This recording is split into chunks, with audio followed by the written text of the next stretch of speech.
Hey, welcome back, knife nerds and everyday care people. It's your boy, the Big Canucker here, and we've got a little bit of an update on our Victorinox month, and I'm also going to do a little bit of a repair. Now, I know I had talked about, this Swisschamp here. This was a pre-owned, and it actually had a cracked scale here, so we're going to attempt to fix that up today. And she's a little bit of an update too as well. I'm carrying nothing but Victorinox product for the entire month of December. And I gotta say that so far, I have come to two conclusions. That Victorinox makes a great product that's very well put together. And I miss fidgeting with my knives. You know, for as much as Victorinox makes a really, really good product, it is awfully hard to sit and watch TV and go,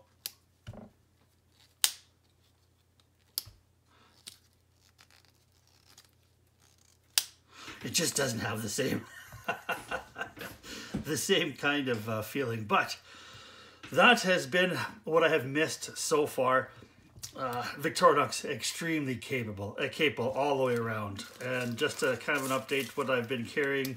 We've got a couple of multi-tools, Spirit and Spirit X, and in the black color too as well. Out of these two cases, I seem to like this one, not because this is necessarily 100% way better, because this is a really good case in its own, right? And it'll go this way, it'll also go sideways. It's got great retention. You can add other things in there besides just your multi-tool.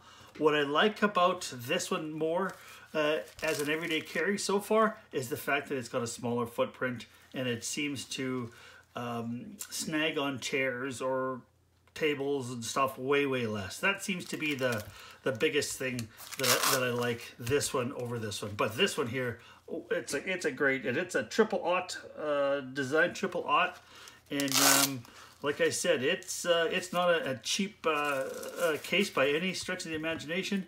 It just seems to be that it's a little bit bigger than this one, and yeah, so I have been kind of using this as my kind of go-to multi-tool carrier, and it's just the total footprint. Now, if I were going to get more serious and then maybe head out into the bush or into a situation where I needed more, I would grab this one, of course, and then I would, inside there's more than enough room for an extra tools, some fire starting stuff, flashlight. You can add so much more in this particular case too as well. Okay, so put those aside, and then of course we've got the Champ, the Skipper, the Hunter XT, and then the Fieldmaster. And this, of course, this Fieldmaster is my traveling knife that I go to different countries because it has all the has all the great things that I like.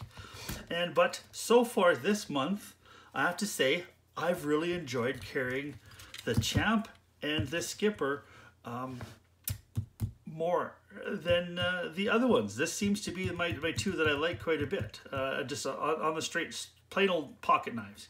Now, if this had a saw and a pair of scissors, I don't know if I would touch the other stuff. I like the nice big blade on here. And you can see that, I'm using it up here quite a bit, and it's got some stuff on it. Now, the one thing I do notice about this particular one is I did break up some cardboard with this, and I gotta say, Victorinox, holy cow, do you guys know how to do some serrations? Cut through the cardboard like nothing. But the other thing that I did notice is on the back end, I noticed that there was a tiny bit of a burr. So when they sharpened this, I don't think that they knocked it down or polished a burr off, because the edge had kind of rolled ever so slightly and it felt like there was a burr. So I took it and I stropped it, and it was right back to lightsaber sharp. And I like the little lock on here too as well. So now getting back to the Swisschamp, which is a great one to carry too as well. I'm going to put this one aside because I am going to carry this one here today, the Skipper. I'm going to put it aside here. But with this Swisschamp, I noticed that it had a little bit of a crack in this scale. And, you know, the scales are fairly inexpensive, but, you know, sometimes we don't always have the time and the inclination to grab a new scale. So I thought I would do a little bit of repair. And I'm going to try something here. It's actually Sally Hansen Hard as Nails nail hardener. Like, it's this is a great little product. Now, what had happened is you can't really tell anymore, but on this particular nail I pulled something and I ended up breaking the nail in this area here, like this, that corner right off, and it was kind of jagged, and it kept on snagging on stuff and driving me absolutely crazy, and you know what, and stinging and hurting. So I talked to a nail technician in the family, and she suggested I go pick up this hard as nail stuff. So what I ended up doing is I kind of painted it on, and in a couple of coats, and it just protected it, and it lasted forever, and it was really, really tough. And I thought, hell, this stuff I think will fix this scale. Now, I also could have used a cyocyanolate glue, a crazy glue, I think, but this seemed like it's a little bit thicker, and it was really, really tough. I do believe that this is actually tougher than crazy glue. Not as brittle, and it has a little bit of give. So we're going to find out how this thing here kind of sands out a little bit and polishes up, because that's what you want to do. You want to kind of maybe sand it down a little bit and polish it up a little bit. And I'm going to try to do it without any power tools. Now, of course, I have a Dremel, and I've got, you know, a drill, electric drill, and I use my electric drill. I've got some foam pads that I use with this particular P10 auto body polish, and this has got a cutting compound in it, but this has what's called intelligent powder technology. And now basically what that means is you've got large kind of grains in there when it first starts, and as you polish with it, the grains start to break down until they become from grains down into crystals, and so they cut and they polish down to a really, really fine shine. Now, I don't know if I'll be able to get that with hand here, but I'm going to give it a try here, because I think a lot of people may not have the Dremel or drill to polish their scales out with. So we're going to try doing it by hand. Hey, we'll see how well it works. I might just, if it doesn't work out great, then I probably will touch it up with a drill, or a Dremel, but we're going to give it a go anyways. Okay, so now because it takes a little bit to dry, all I ended up doing is I ended up painting this on, and it just comes with a little bit of a brush, and it's kind of, if I was thinking ahead of time, I could probably grab something here just to paint it on a little bit, just to show you. Here, I'll just grab this little bit of stuff here. And it can go on quite kind of thick. So what I ended up doing is once it kind of dried for a little bit, as you can see, it's got some body to it, some volume. So once it kind of dried a little bit, I just took my finger and I kind of just wiped it down, just to be able to kind of force it in that crack a little bit, plus kind of flatten it out a little bit so I don't have as much kind of sanding to do. And so also what I am going to sand with is I've got a 1000 grit and a 2500 grit too as well. And these are just these are called Superflex sandpaper, and you can get these in any sort of auto body store. And you don't necessarily need to have these Worth brand. I'm just using these because a 1000 grit kind of cuts a little bit, and the 2500 does the old polishing up a little bit. Okay, so that's what we're going to try out. And then, like I said, we're going to finish it off with the P10 to give it a polish by hand. Now, these are a wet dry sandpaper too as well, so that'll make them last quite a bit longer too as well. So we're going to give it a little bit of a sand, a little bit of a polish, and then we'll figure out what's happening from there. Okay. So here we've got the 1000 grit, and we're just gonna, all we really need to do is break off just a tiny little piece like that. We don't need a whole lot because we're not sanding a whole lot. So we'll just give it a little bit of a sand here, and we'll see what happens. Oh, is this stuff, oh, look at that.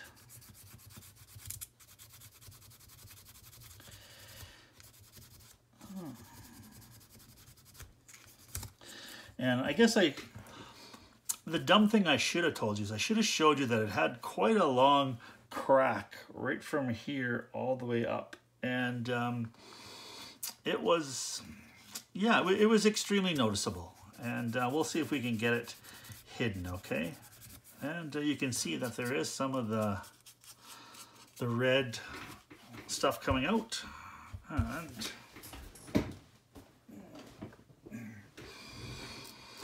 old tea towel.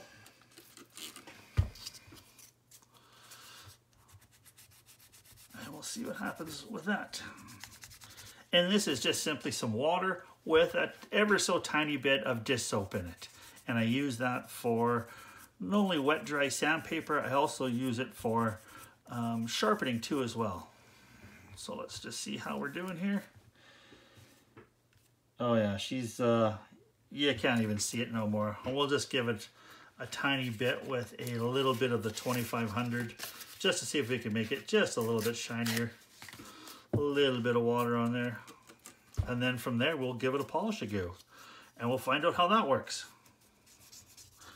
And I might just try to polish this or sand this whole thing out here. Because there is some kind of scratches in this scale here. And I already took out the pen and the toothpick too as well. It's nice that they're not getting all full of stuff inside there. And yeah, you can see the 2500. You can see how she's kind of dulled it up a little bit, and there is no raised ridge. It feels completely flat whatsoever. And like I said, I might spend a whole lot more time with sanding this up just to get there is some fine kind of maybe extremely fine pitting in here, and if I was going to, you know, make that an absolute tiny, I would sand these out quite a bit maybe just to get rid of these tiny, and you know what, they're just about gone already here. So let's see what this P10 polish can do. And I'm just using a microfiber cloth, and this stuff here is kind of thick.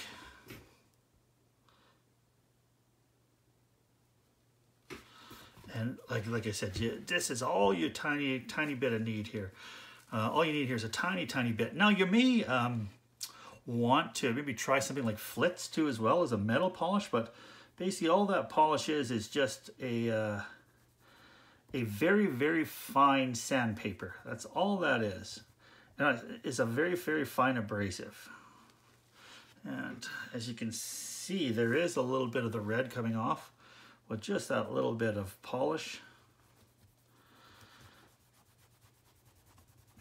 And I just want to see if I can do this by hand without having to go to use the what would you call it? I guess the power implements. Because, you know, not everybody's going to have those power implements.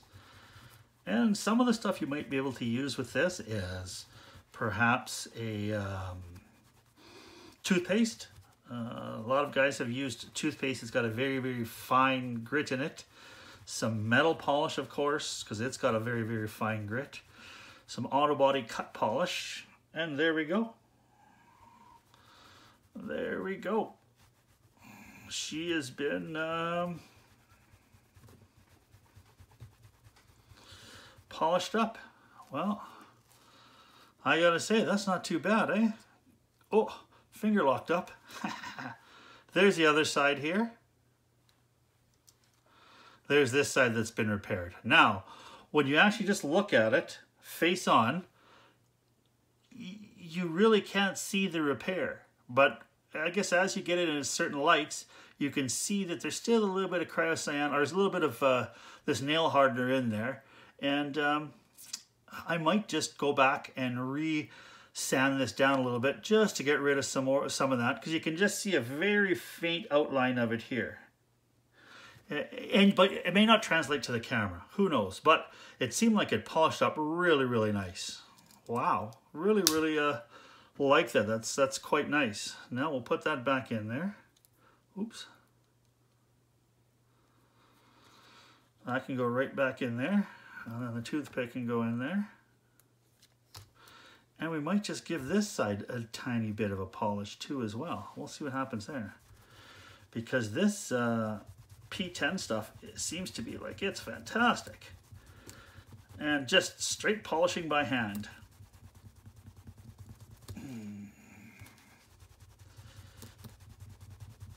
Oh yeah. Ah, not bad. Not as, you know, I probably will use we'll need some more. I'll probably sand this down, but in a pinch, hey, I think this did an all right job. Okay. Well, thanks so much for stopping by as I kind of give this a little bit of repair.